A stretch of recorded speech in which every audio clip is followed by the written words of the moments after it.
Good day, class. I am Teacher Christine and welcome for today's discussion.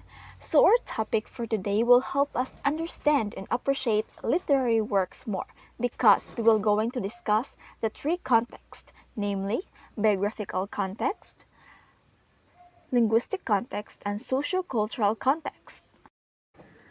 Okay, let us discuss first the biographical context. When we say biographical context, it means that before you read someone's work, you have to learn some background information about the author's life, including his or her educational background, professional background, or socio-economic background, which it is directly or indirectly influenced his or her literary work.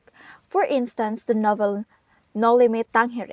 You have to look for some information of the author because his or her life experience may affect or influence his or her piece.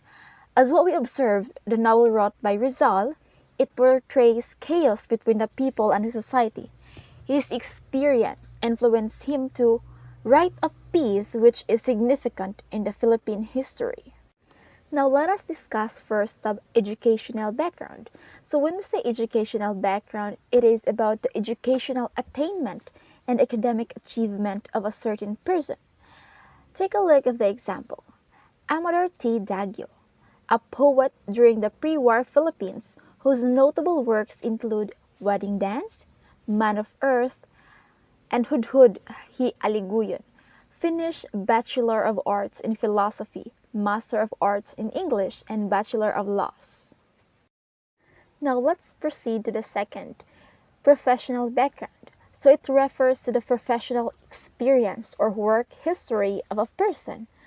For example, Amador T. Daguio was a third-year high school student when he got his first poem, She Came to Me, published in July 11, 1926 edition of the Sunday Tribune.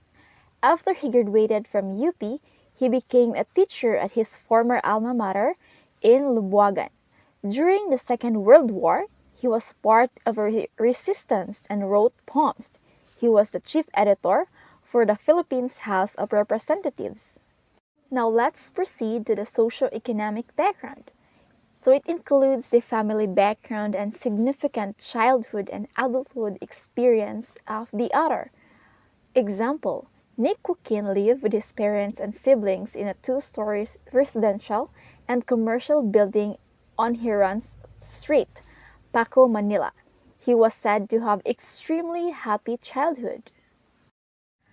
So now I hope that you really understand about biographical context so that we can proceed to another discussion, which is the linguistic context.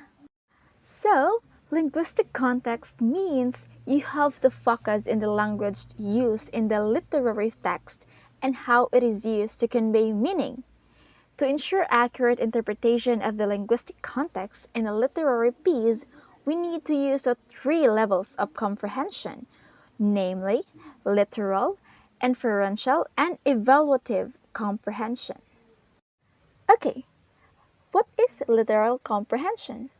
So when we talk about literal comprehension, the details literally found in the text.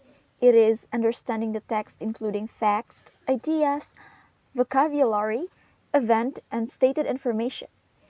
It involves specific answers to the questions or information gathering for questions that start with what, where, when, who, and etc. For example, who took Sandra's pen? Now let's move on to inferential comprehension. So the underlying meaning of the text. Example question of inferential comprehension is what lesson does the text teach? Okay, so what is evaluative comprehension? So evaluative comprehension is the message in the text. It is considered as think it through to make your position clear or to make a thoughtful judgment. It requires the reader to move beyond the text, to consider what they think and believed in relation to the message of the text. Okay, we are done with linguistic context and now let's move on to sociocultural context, the last topic for today's discussion. Okay, what do you mean by sociocultural context? So when we talk about sociocultural context class, it means it focuses on understanding the social, economic, political, and cultural forces affecting the literary work. So consider the following questions in analyzing the sociocultural context embedded in the literary piece. First, how does the literary piece depict society?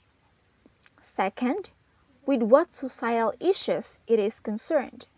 And the last one, does the work describe real events or some that are strikingly similar to real events? So in sociocultural context, we must consider when and where the literary piece is written. We are done with our discussion, so now it's time for our activity.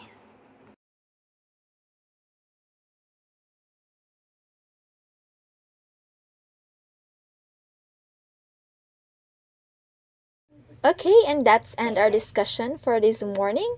Thank you so much for listening.